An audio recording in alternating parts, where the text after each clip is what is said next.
Welcome, ladies and gentlemen, to the City of Farmers Branch regular City Council meeting. Hold on, we're going to play this one more time. Didn't know if we had gotten enough yet. The time is 6 p.m. It is Tuesday, February 1st, 2022. We will begin with our invocation and pledge of allegiance, which will be led by Councilmember Williams. Let us pray silently together, each of us according to our own individual beliefs. As we gather here today as members of Farmers Branch City Council, we pray that we are ever mindful of the opportunities to render our service to fellow citizens and to our community, keeping in mind always the enduring values of life, exerting our efforts in those areas and on those things upon which future generations can build with confidence. Let us continue to strive to make a better world. Amen. I pledge allegiance To the flag of the United States of America and to the republic for which it stands, one nation, under God, indivisible, with liberty and justice for all.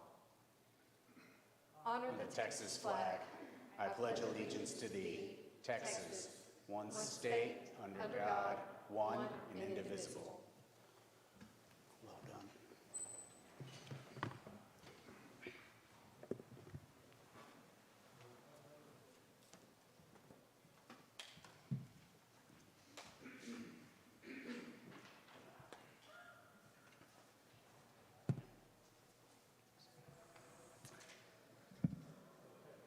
Huh?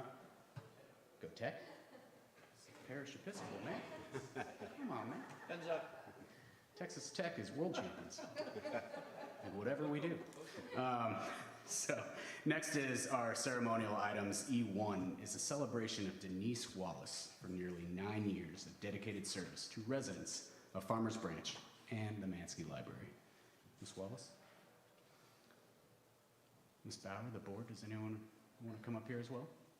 I think they should all come up. You didn't speak enough at study session, so I'm trying to get you to chime in a little bit more as well. You know it is. It is.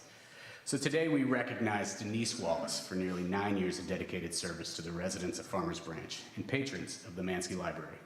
Denise grew up in Austin, Texas, and graduated from Pflugerville High School. She bought her first and second home in Farmers Branch, where she still resides, and raised her son. She earned her BFA in interior design from the acclaimed North Texas State University in 1988, and received her master's library in information services from the University of North Texas in 2002. They are the same school. Yeah, they are. So she currently serves as secretary in Texas Library Association's LIFTA, Library Friends, Trustees, and Advocates. Denise began her career at Mansky Library as the Youth Services Supervisor from 2013 to 2014, where she supervised, managed, and directed Farmers Branch Mansky Library under the combined leadership of City Management and Library Systems and Services from 2014 to 2022.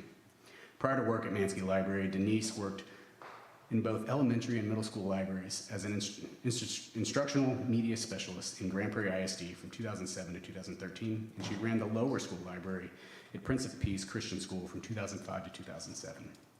In 2017, Denise and her husband Jack adopted their first English bulldog, who unofficially became Cleo, the library mascot, and in her spare time enjoys time with her family, being outdoors, gardening, RVing, cooking, and of course, reading. And so, one of the first things that we want to present you with is a book which happens to be one of my favorite books because it's one of the few that I can read. It's Oh, the Places You'll Go by Dr. Seuss. And in that is signatures from library board members, staff, city council, just all of us for our appreciation for you and what you've done over your 9 years at the Farmers Branch Library. I know you're stepping down to just be a resident. I will join you in those ranks probably in about 15 months. But we're excited for your new opportunity, what you're gonna do, but we're more thankful for what you did for our community and our library and the constant battles that we had within our community to take the library to where it is today, which is something we can all be proud of. And so be sure when you step with care and great tact. And remember that life's a great balancing act. And will you succeed? Yes, you will, indeed. 98 3/4% guaranteed. Kid, you'll move mountains. You're off to great places. Today is your day. Your mountain is waiting, so get on your way. Just want to say thank you.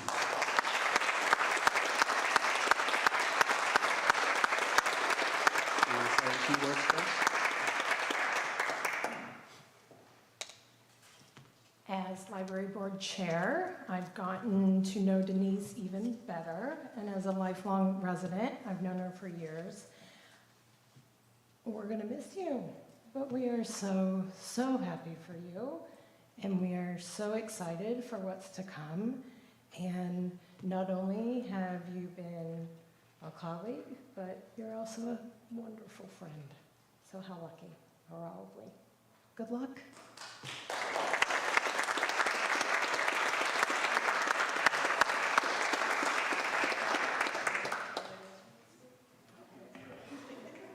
They always make me speak. I don't really like being in front of a microphone, but as library director, I've had to do it off and on for several years now. So, wow. This has just been an amazing ride, an amazing journey. As Robert said, I grew up in Austin. I went to school in Pflugerville. It was a 1A school at the time. It is now a 5A school, kind of on the map. I like to think I had humble beginnings. I never dreamed I would end up, I got my BFA in interior design up at UNT several years ago, went back to get my master's degree in library science because I wanted to work in school libraries and be home with my kiddo, and never dreamed I'd land in my home town of Farmers Branch as the library director. So it's been an amazing privilege for me to work with an amazing staff, an amazing council, an amazing, oh goodness, city management team. I cannot say enough about our city management team, our department head meetings. You people mean a lot to me, and I can't say much more or I'll fall apart on both counts. I've had amazing support from my husband, who most people don't see a lot. We call it Jack sightings when he does show up to something. He wasn't able to be here tonight, but he has been my rock in so many ways. I started this journey back in December 2014 as library director, working under the leadership of Library Systems and Services. I do have to give them a shout out. They've been an amazing support system for me, for the staff, for this city, for our residents. When I first started as library director, since I was outsourced, I had to have a handler. That was John. So John was my first handler. I have to be handled a lot. And I got handed down to several other people, and then I landed in Ben's hands. And goodness, has it been 5 years, Ben? 5 years. He's been stuck with me. So I've just being able to come to city council meetings and speak on behalf of the library and attend department head meetings and just be a part of the great, great things that are going on in this city. Your library is just one of them. If Charles was here, I would have to thank him for his mentorship and his leadership. He has just been amazing, and he's got a wicked sense of humor if you haven't learned that about him. So thank you, Charles, wherever you are. And of course, I have to appreciate the library board. I mean, I've got, oh, one of them snuck in. I see Stacy. Only 4 of them are here today, but we've had current board members and past board members. Jenny Welch is in the audience. Bonnie Petraeus is in the audience. There have been so many people that have supported this. Even our council, this is our current council, but we've had several council that have come and gone in my tenure, and they've all been just amazingly supportive. And then of course, the library staff, I can't talk about them too much or I'll bust it. But at the end of the day, I have to thank the patrons that have fought for this library and have come through the doors on a regular basis and who make the library what it is today. And I guess on that note, I just have to say thank you. Oh, the places you'll go. Do not forget to get your library card. You go places with your library card. Please sign up, support your library, support everything, and come to the city council meetings. Talk to your council. Tell them what's going on. So thank you. This has just been an amazing gesture, and I love you all. Thanks.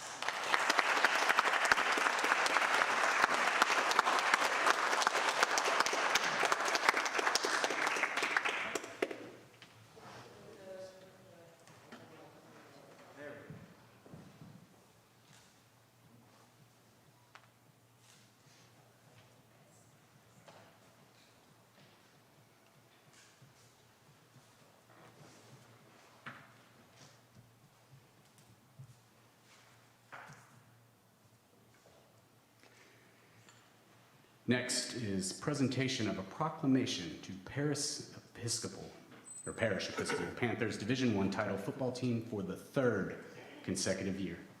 If y'all wanna.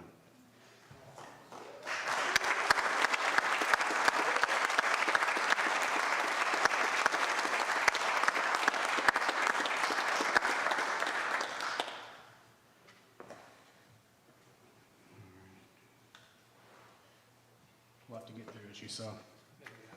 So we're going to start with the proclamation. Panther Day at Parish Episcopal School.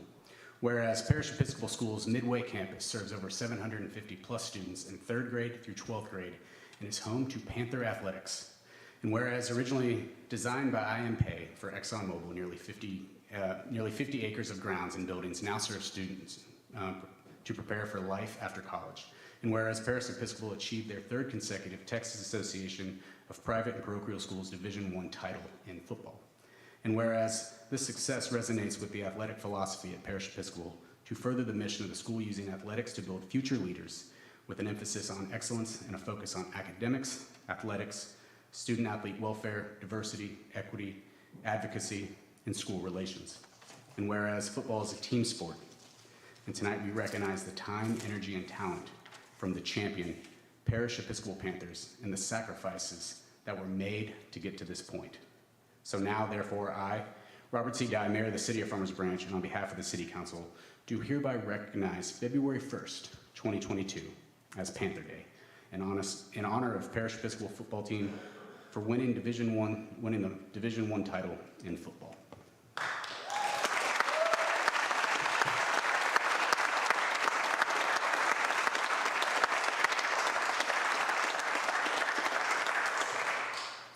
And so each player tonight will receive a certificate of achievement.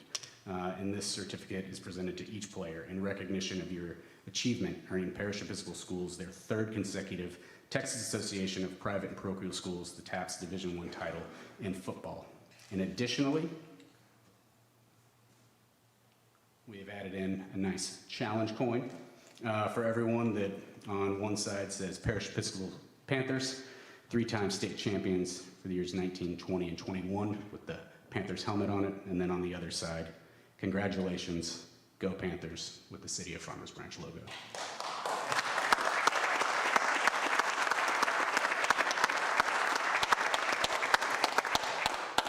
As you can tell, I'm wearing my Panthers back-to-back state championship t-shirt. Well, long sleeve. We got you a new one. Good. All right. I was eyeballing these 3-peat hoodies. No, I wear this shirt all the time when I'm working out. Very proud of all that y'all have done. And, you know, I've been a part of some teams that knew how to lose, unfortunately. But I've also been a part of some teams that knew how to win. And winning is all about culture. It's the coaches, the players, the faculty, and especially the parents that all buy into a culture that's been built. It creates a belief that permeates throughout the entire team, and it bonds the team to push themselves beyond what they can do individually. You learn to truly be a team, to work together and execute daily and nightly on the job and tasks at hand. And with high school football, I mean, you're always going to have turnover, right? Seniors graduate, they move on, they go to different things, but it's next man up. It's the job of the next seniors and the juniors and the people that were on that team before to build that culture and enforce that from the players below that says, hey, this is how we run things, this is how we're going to do it, this is what we're going to be, and this is how we're going to execute on the field. And you do that every single day, especially for the last 3 years. And you know, we're just proud of that effort. We're more proud of who you all are as individuals, what you're achieving in school and what you're going to do beyond that. But using this as a tool to get there and to have some of these experiences in your life is something you'll always remember. And want you to, you know, be proud of what you've done, because we as a community are definitely proud of what you're achieving. And so with that, I just want to know that it seems like tradition, as you've said. We're here again in February. I look forward to seeing you all again next February to celebrate the 4th championship. So. Mess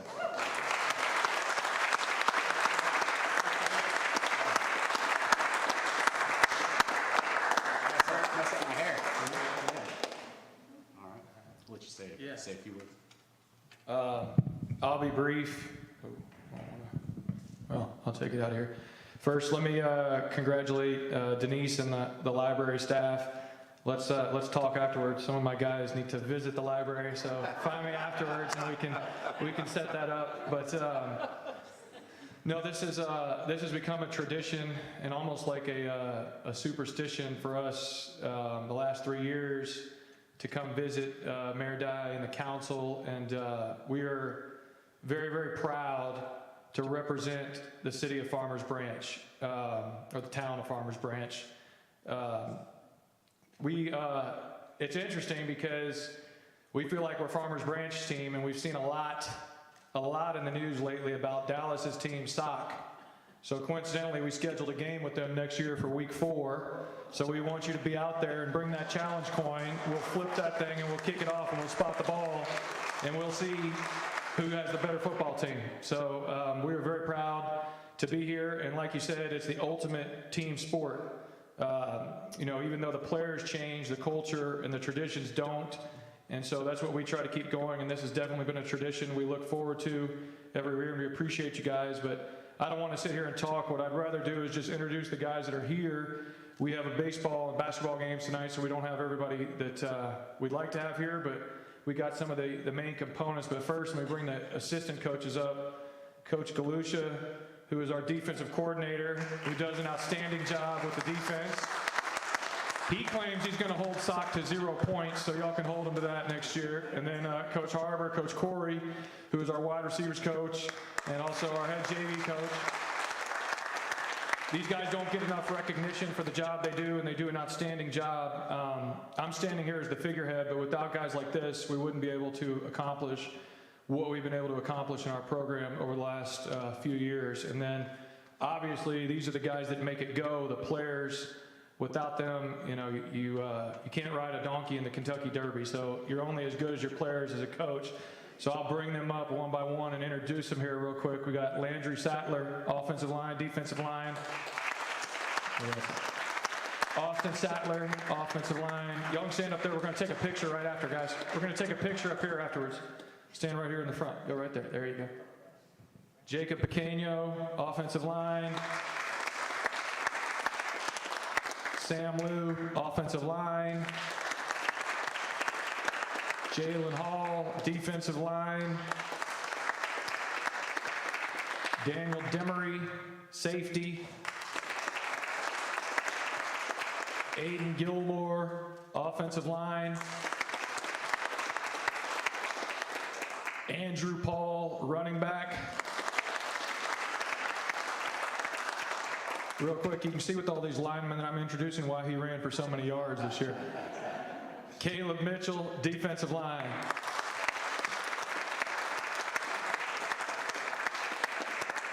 So before we take the photo, I think I say it every year, but I want to just thank everybody for your support.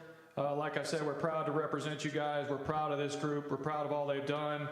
And I'm a little concerned because I think I heard you say you're going to be a civilian in 15 months, so we only got 1 year left. What are we going to do after that? That's a little concerning. It's a superstition, so you're going to have to come back. But we'll see everybody here, same time, same place next year. We appreciate everybody. Appreciate you guys for having us out.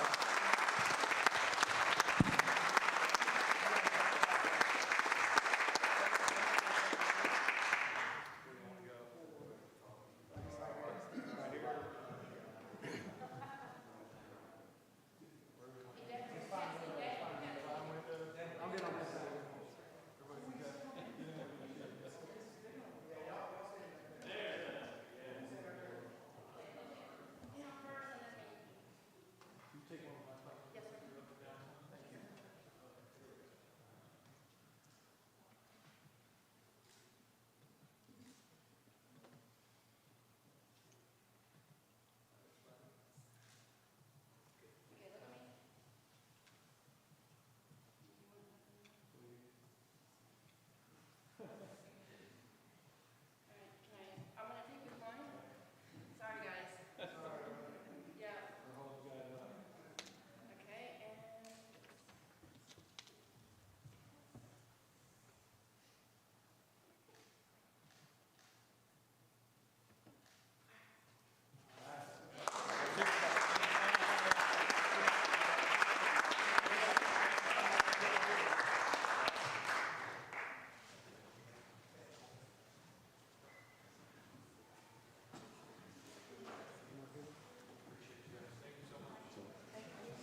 Didn't I leave them out? No. It was sitting right there for you. I know, it was on the notes. Yeah, I gotta tighten it up, turn it around.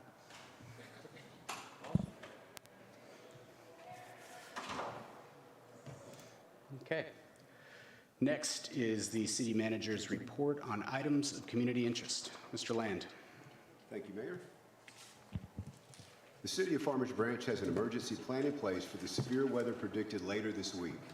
Our public works and public safety teams have staged equipment throughout the city and scheduled shifts to address any need that may arise during the winter storm.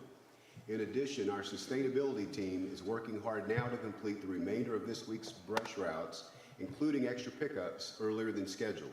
The goal is to be available Thursday exclusively for emergency support and downed limbs if necessary. The city's new utility-based system is now up and running. Our finance department has been working extraordinarily hard over the last year to upgrade our city's financial software, and our citizens now have access to the new process. Congratulations are in order for Sherelle Evans-Jones and her team for their tireless support in getting this program up and running. It will enhance service and security. You can get details at farmersbranchtx.gov/utility-bill. Do you know a senior or disabled resident who needs home repair? We can help. The City of Farmers Branch recently created the Home Rehabilitation Program to help our seniors and disabled residents. It's funded through Metrocrest Services, and the goal is to help residents remain safe and independent. To apply, call Metrocrest Services at 972-446-2100. Beach volleyball is coming to Farmers Branch. We will soon have a set of new lighted sand volleyball courts behind the Farmers Branch Aquatic Center at the corner of Hartside Place and Amber Lane. Construction should begin this winter, and for more information, visit fbparksandrec.com. Dads and daughters, this one's for you. Our annual Daddy-Daughter Dance will kick off Saturday, February 5th. A live DJ will host the party at the Community Recreation Center from 6 to 8 p.m. Your $12 admission includes dancing, a keepsake photo, cookies, punch, and coffee. Tickets will only be sold in advance. You can call the Recreation Center at 972-247-4607. And you can sign up for e-news at farmersbranchtx.gov to have current city news and information delivered weekly. Mayor, that concludes items of community interest. Thank you, Mr. Land. Next is citizen comments. There's a 3-minute time limit for each citizen to speak. Anyone wishing to speak shall be courteous and cordial. No disparaging or inflammatory remarks directed at any member of the city council or city staff will be allowed. We have 2 individuals signed up to speak tonight. First speaker is Gail Parker.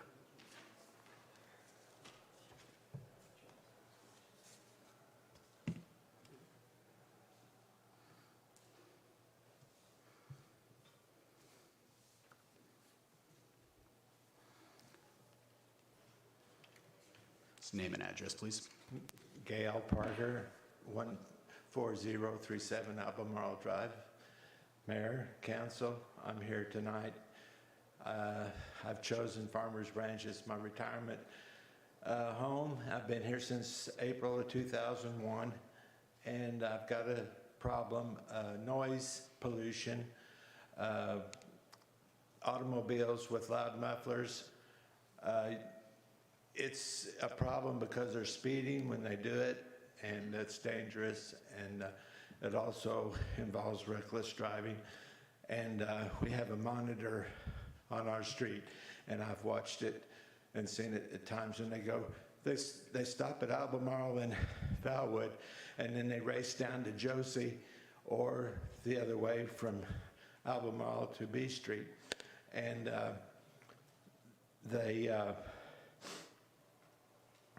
I'm losing my thought, but it's against the law because they're speeding, and I just ask, I need someone's help. You can hear them from blocks away. That's the problem. It's not just in front of my house. My wife and I like to play cards for retirement, and we have a room off the back, and we sit there with the windows open on days like today, and when they take off from that stop sign, it hurts you to hear it. It's very troubling. And I speak for, I don't know how many, but I've chosen Farmers Branch, and now that I'm asking you all to help, though the ordinance, I was told there's no loud muffler ordinance. Okay. Make it a deal with the emissions problem was solved with inspections that couldn't pass. Okay, do that with loud mufflers. If they have a loud muffler, they cannot pass their inspection, and it'll take care of it eventually. Just asking your help. Thank you. Mr. Parker, thank you very much. For some additional information, we have Police Chief David Hale in the back who might be able to address some of these questions and then stuff for us to consider in the future. Next up is Grace Spees.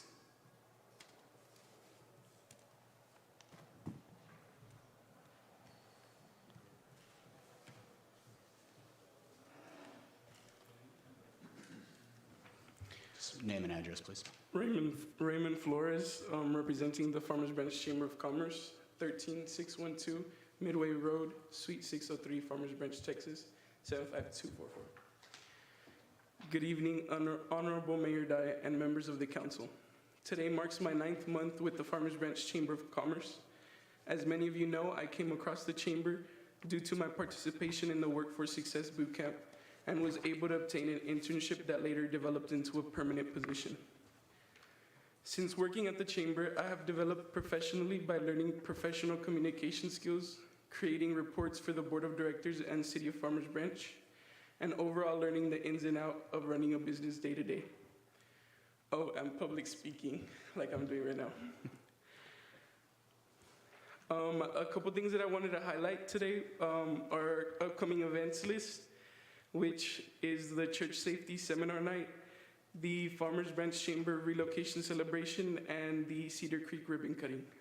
For more information regarding all chamber news and events, check out our website. We have also implemented a new text messaging system you can subscribe to. The instructions on how to sign up for that is on the bottom right of the upcoming events list. As always, we thank you for the privilege to serve the City of Farmers Branch. Please reach out if you have any questions or if there is anything we can do to better serve and support the community. Mr. Flores, thank you very much. Appreciate it. And we're proud of your involvement with our chamber. You've come a long way from that boot camp and, even speaking here tonight, very well done. So keep it up.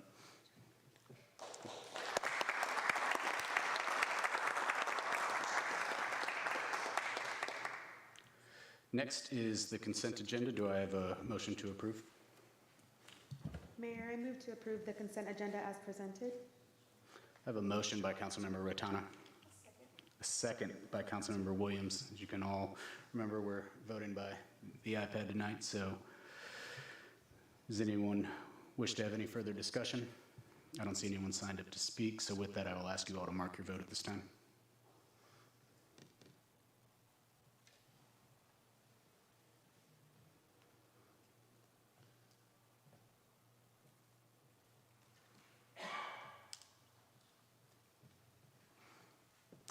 Motion passes unanimously. I abstain because I don't vote, so, yeah. Next is our regular agenda item. I-1, receive the first quarter fiscal year 2021-22 financial report. Ms. Evans-Jones.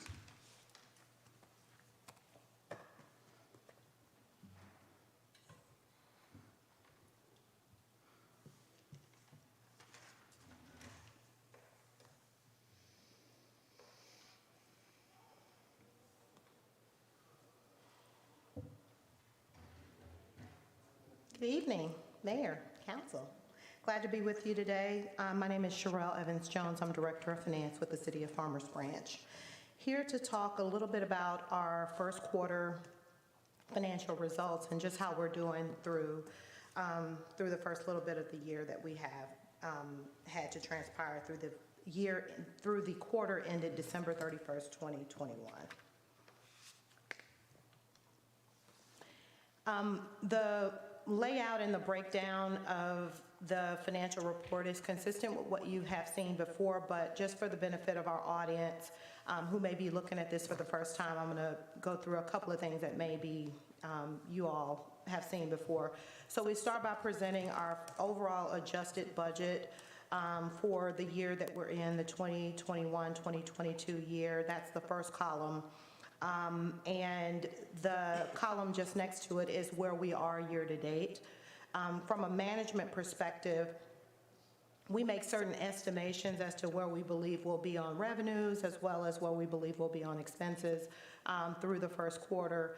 And that is represented in the expected as a percent of budget, and the actual is where we are through this particular quarter.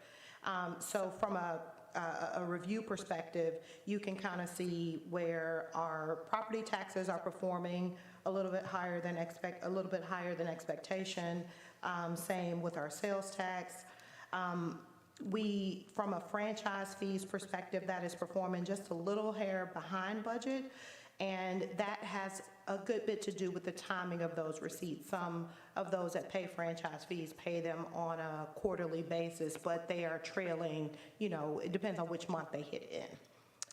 Kind of moving forward, we have some positive impacts in our licensing and permits with about, I feel the need to point, at about 619,000, which is definitely performing a little better than our expectation. We continue to see that growth in terms of our revenues related to development activity.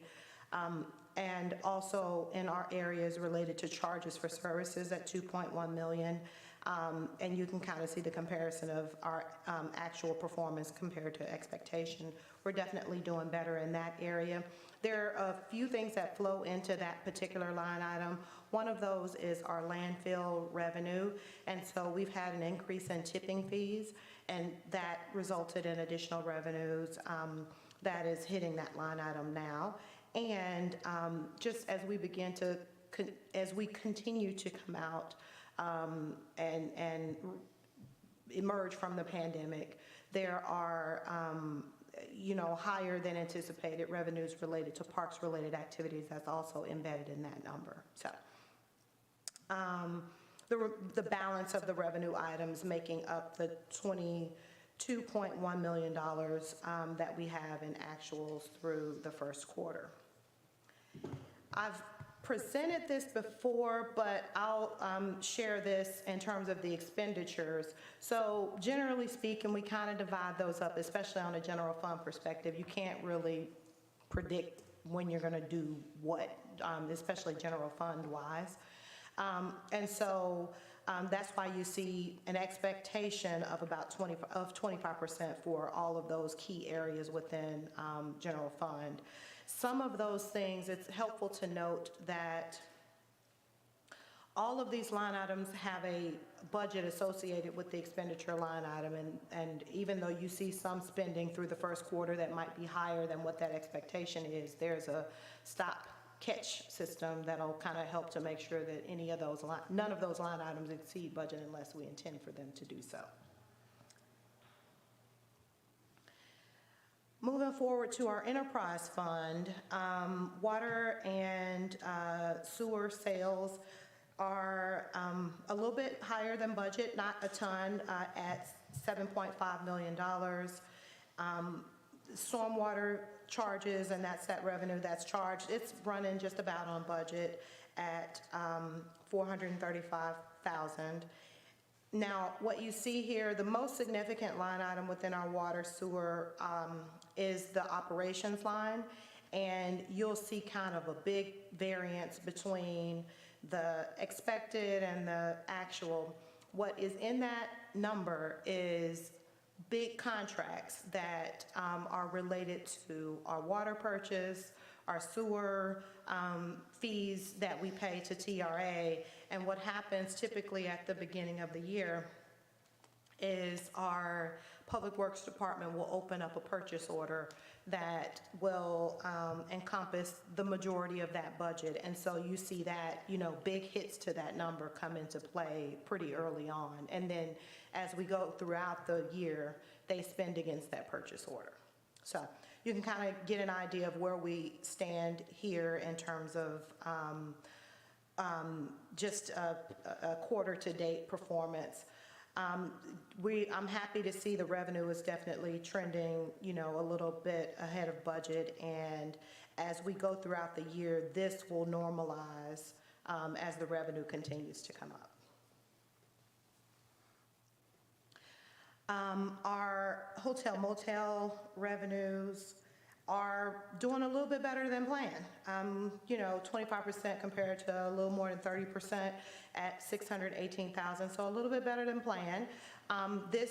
Just bear in mind that this budget of a total of $2 million is a little step down from where we have been in our pre-pandemic years, but we definitely want to put forth, in the development of that budget, we wanted to put forth a budget that would be attainable, and it looks like we're tracking well to realize those expectations.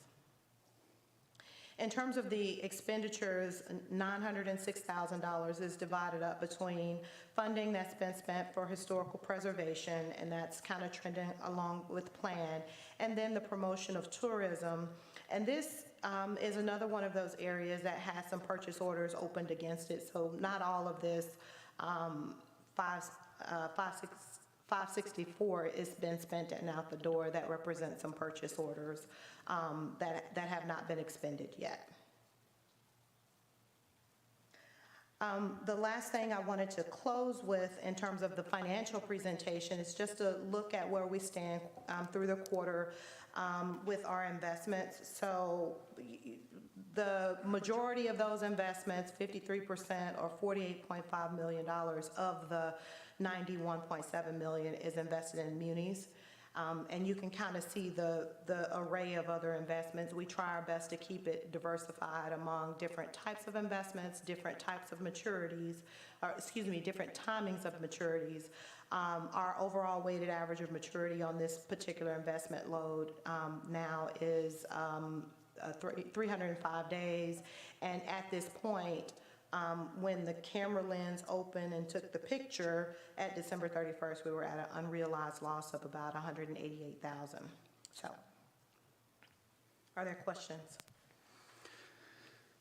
Sherelle, as always, thank you. Wonderful presentation, very thorough. We appreciate what you and your team do for us and our community. It feels like you've been at every council meeting so far this year, so I'm going to make sure you're on the next agenda as well. But do I have, anyone have any questions for Sherelle at this time? Mr. Driscoll? Yes, thank you very much for the update, Sherelle. I was just curious on the, I think you said that, you're getting a little bit better, performance in what you budgeted right now, year to date. In which area are you asking? Well, in the upper portion where you had licenses and permits, Okay, and the general upper fund. part there, yeah. And would you attribute that more to any kind of seasonal factors at all? Or is it more just the general strong economic performance right now? Are you asking questions specifically about the licensing area, like the 619,000? That was one part of it, yes. Okay. Yeah, that licensing has to do with strong building. I don't see it right now as being a seasonal building that's happening, just because of you see the economic development updates and things that are happening around the city. It's one that we have talked about in our past discussions about budget as being something that has the possibility of, as in the coming years, decreasing as we get more to a point of being fully built out, but I wouldn't necessarily categorize it as being seasonal, as in up one quarter and down the next. Right, and kind of looking bigger picture, say the last 3 or 4 years, is there a seasonal factor in this ever? I didn't expect there was, but I wanted to ask you. Not that manifests itself in the numbers. Okay, yeah. Another question I had on the investment portfolio, I know it's heavily weighted in muni bonds. What is the longest maturity that we have in that portfolio? Longest maturity?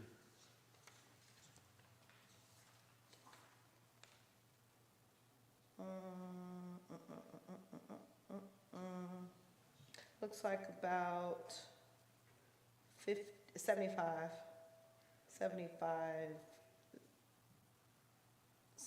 days, it looks like. Yeah, because it's the trade date, the maturity date, so it looks like about 75 days is the longest. 75 days? I'm reading from my, let me make sure I'm reading it right. Okay. So my weighted average is, so the longest maturity that we have, it goes out until September 1st of 2024. 24. So those are months, I'm sorry, I didn't read it correctly. Right, Yeah. okay, all right. September 24. Okay, thank you. Thanks. Does anyone else have any questions at this time? No? You're off easy. Well, wait, Don't you have something for us? Always. it's alive. There it is. It's alive.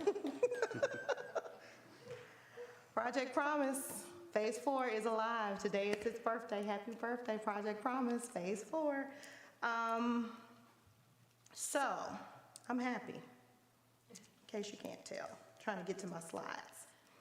As of about 5 o'clock today, we had about 127 people to, follow those directions and hit the website and sign up with their accounts. So we know we are saying some things right and it's resonating with some people. So I'm excited about that. We were looking at it all day like, oh, people are coming.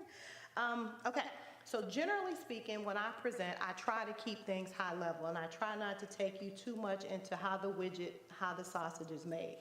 But I'm going to show you this as a snapshot to help you to understand where we've been and why I'm so happy today.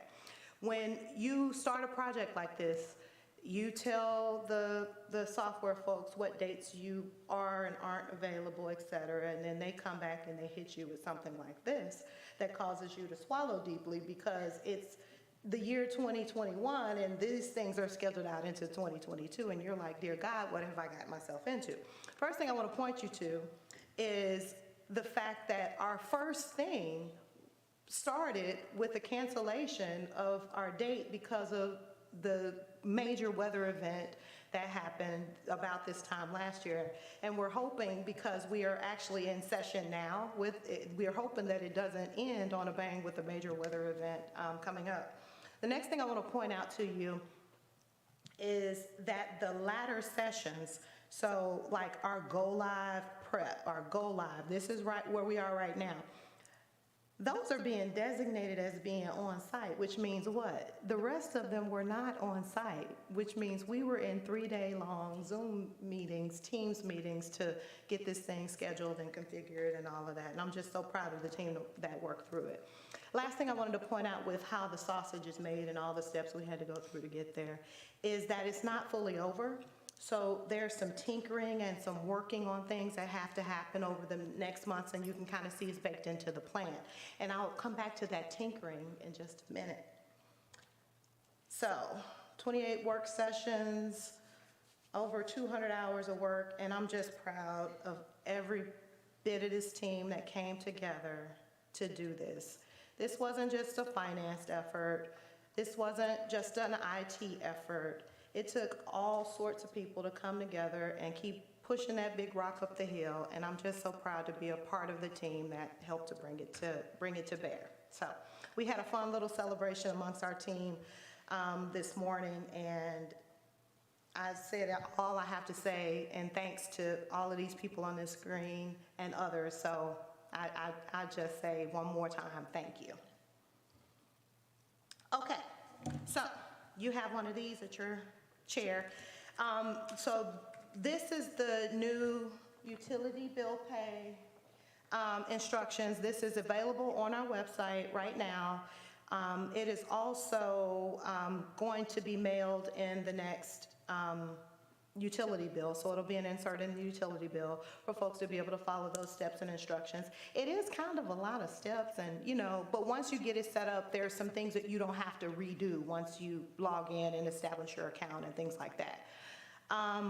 Also, we're trying to meet people where they are in terms of where what types of information how you like to receive your information. So there is an instructional video available as well. We tried to put it on the screen and show a person logging in and doing what they would need to do. You will need a copy of your old bill.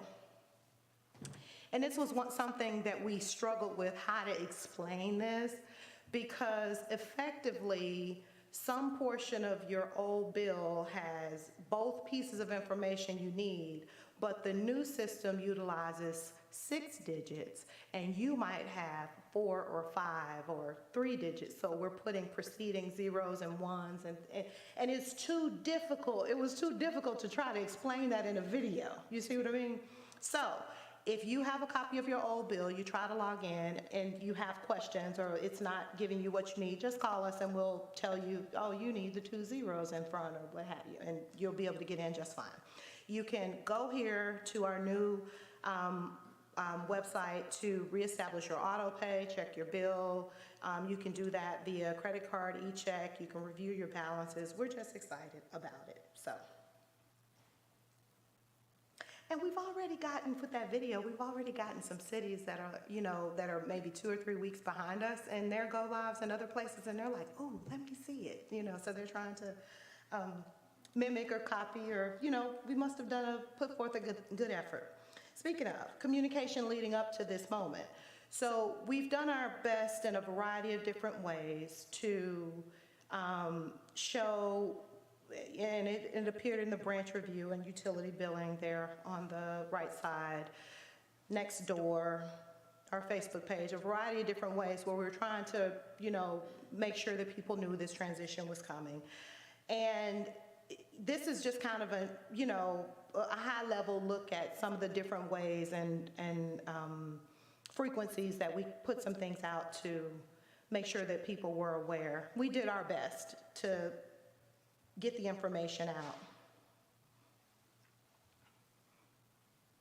But we still got people like, I didn't know y'all was converting the utility billing system. And that's okay, that's okay. So what has happened, and this I'm about to let you in on a tip, so everybody lean in and listen up.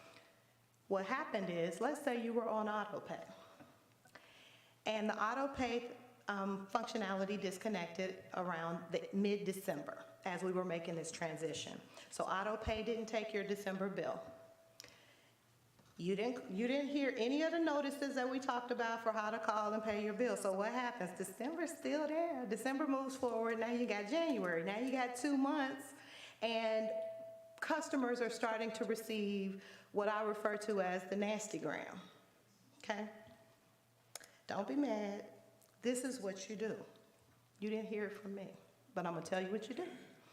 Remember back when we were in school and you were a few minutes late to class and the teacher turned his or her back to write something on the chalkboard and you were able to slip in and sit down and be as if you were there the whole time. What I'm saying is, pay the bill quickly, and when we pull the list, you won't be on it and it'll be fine, okay? The last thing I wanted to alert you to is that, so remember I said we were coming back to working out the kinks. I wanted to disclose this because I don't want people to be like, oh, what is going on with the system? So when you go in, you make that payment, put your credit card information in, you tell it go. It's going to do this redirecting thing. That right now we're trying to work that out. It's an issue on Tyler's side that they're having all sorts of software developers trying to figure out. Eventually, it lands on something that looks just like this error message. We can see the payment went through. We can see the payment hit your account just fine. So if you get a 429, you're good. Let the system run through its process. Right now, we're working with them, and I hope to have that resolved over the next day or so. I, anticipate it to be a short-term issue, but we are noticing that that is one of those things that may cause people concern, like, oh my goodness, is it working, is it right, or what have you. So I just wanted to make you aware of that, and hopefully the viewing public, if they see that over the next day or so, that's what that means. Overall, we're proud. We brought it to fruition. Phase 4 is live. Any questions? Councilmember Driscoll.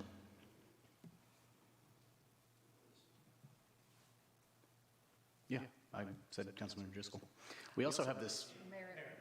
Oh, Jesus, my bad. A little early for the amnesia. Yeah, I know. Yeah, now I can read. Councilmember Merritt, sorry. Sure, that, the resident you showed back a moment ago. I think she may be in my district because I heard some of those comments. And so in a situation, and you answered this, and I just want to reiterate it, if a resident is having a challenge, they should simply reach out and call your office in order to Absolutely. reconcile that particular problem. Absolutely. And so, and I'm sure the care and working towards the end result will be done in a professional manner. Because I had a couple of residents talk. They didn't know the upgrade was happening. I actually had one individual who I think got double billed through his auto draft. Yes. I'm not sure all the details. And so there were some, but they worked with your office in order to get those things resolved. I wanted to follow up on the 429, and I know error, as you're getting that right now and trying to resolve that, would your recommendation be, and you can answer this, for residents to call that they've gotten a 429? I didn't quite understand if that's the guidance. Do you want to hear that they're getting it or not? So I'm asking that question in all seriousness. I know that it's happening, which Okay. is why we're, Okay. you know, on the phone constantly with the software developer trying to figure out what is going on in So the you're back getting end. the back office information that a I can 429 see- is happening. You don't need the resident to call, I guess. Correct. Okay, Correct. fair enough. I want to make sure that we have that dialogue. If that pops up, it's almost, I guess maybe view it like how truckers say 10-4. Correct. Understood. Well, anyway, I know it's been a long time coming, and I know you're happy that it's, finally alive, as you said a moment ago. And so hopefully there'll be some lessons learned that we can take away as we look back once we get past these fixes, if you will, and understand how large projects like this will be handled. I'd be interested to see, having the council see what the lessons learned in a large-scale project like this are. Okay. Down the road. Down the road. Okay. Thank you. Councilmember Ratana. Sherelle, it's been a long time coming. Oh, wow, loud. It's been a long time coming. Congratulations. I know one thing I think folks don't realize is we're not the only city going through something like this. And so the fact that other cities are looking to us for our communications plans is a good thing. They like that communication Yes. video. They And like I that. think, and I feel like sometimes there's always going to be people stuck in limbo. I could have said the same thing, Councilmember Merritt, but one thing that, and I just want to thank you and appreciate you, because there were a couple of folks that were very worried that they were going to have their water shut off. And I think that, we worked through that, and I think there were a few things that were lessons learned. And one of which we talked about was extending the timeline for a few days to maybe 5 to 7 when it comes to that last nasty gram. Only because I know a lot of folks do pay in person, and we never know when there's, a 4-day weekend and they don't know how to pay online. And so my mom still pays in person, and she's very proud of that. So, but anyhow, I think that just being able to cater to all of our community, and I know we have a lot of new folks on the west side, and so, which I found out a lot of them are also not on social media. So really trying to find innovative ways, which y'all have done. So I just appreciate you and the communications team and everybody. Thank you for working through some of those opportunities that we found, and for being available even after hours. I really appreciate it. Staff does an amazing job to make sure that our constituents are not left without. So I really appreciate you. And our city manager for allowing us to have this conversation. So I just want to say thanks again. And I agree, there are going to be lessons learned, but hopefully we won't have to do something like this in a very long time. So thank you so much. Oh, I'm totally out on consistent conversions. Thank you, Sherelle. Awesome, thank you. We don't have anyone else that has requested to speak, so. I have one more follow-up question, if I may. Okay. Sorry, Sherelle, I should We'll have talk after the meeting. asked this when I was asking about the investment portfolio. I think you said the longest maturity we have in the muni bond portfolio goes out to September 24. I'm just curious what the coupon is on that. I don't know how long ago they were purchased. 0.35. Pardon? 0.35%. Okay, thank you. That's all I had. All right. Anyone else? Okay. you very much. Appreciate it. Next is to take any action necessary as a result of the closed executive session. We don't have anyone signed up to speak to this item, but we do have a motion.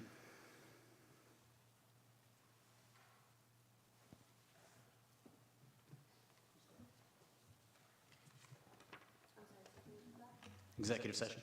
Yes, sorry, I apologize. I was busy trying to get the utility stuff on. Mayor, yes, I have a motion to purchase 13905 Sundown Trail. I move that the city manager be authorized to take such action on behalf of the city as may be reasonable and necessary to purchase or authorize the purchase of Lot 1, Block 2, Valwood Park, 15th installment, also known as 13905 Sundown Trail, for the purchase price not to exceed the amount discussed in executive session, plus all purchasers' closings and acquisition costs, including title, policy premiums, and to sign or authorize the city's agent to sign such other agreements, documents, and any amendments thereto, as the city manager, in consultation with the city attorney, deems reasonable and necessary with the respect to closing of said transaction. I have a motion by Councilmember Ratana. I'll second. Second by Councilmember Williams. We don't have anyone who is signed up to speak, but does anyone else have any discussion? Seeing none, I will ask you all to mark your vote at this time.